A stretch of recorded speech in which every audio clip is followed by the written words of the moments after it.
de-radicalization of certain villages in general from which the bulk of the militants had originated. This program, ladies and gentlemen, was initiated with the help of the government of Khyber Pakhtunkhwa and certain NGOs in some specially created facilities. Our efforts to transform the members of public who embraced radical trends had met considerable success. We are getting back to you with a validation and a sense that this is doable. It will be prudent for all elements of national power and the nation to take a holistic view of national security within the purview of state as well as human security. In modern times, ladies and gentlemen, no single organ of state is configured to mount a wholesome response to the challenges confronting national security. All instruments of state and society have a role to play. De-radicalization is an important contributor towards achieving human security.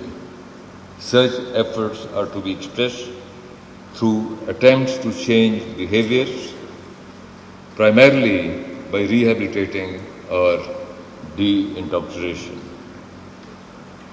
The effort, therefore, has a larger context and merits time, resources, and commitment.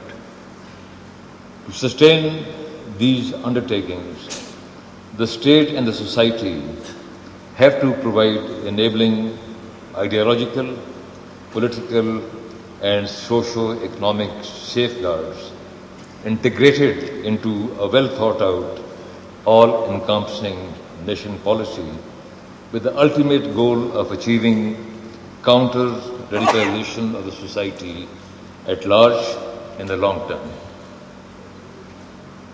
Ladies and gentlemen, Army is following a well-thought-out campaign plan which is succeeding in providing space to other organs of state, which must expeditiously build on latest success to achieve enduring peace and stability.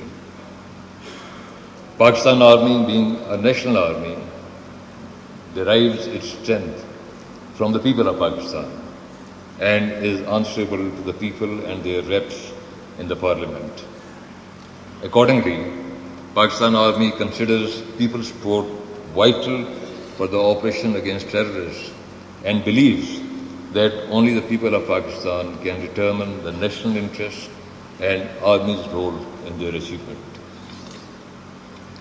While we have taken the first step here in Swat by initiating de-radicalization program, it needs support and initiative of the society, intellectuals as well as the policy makers to take the lead and put into effect a counter-radicalization construct, not only to sustain the de-radicalization effort, but also to assure a free and progressive future for Pakistan.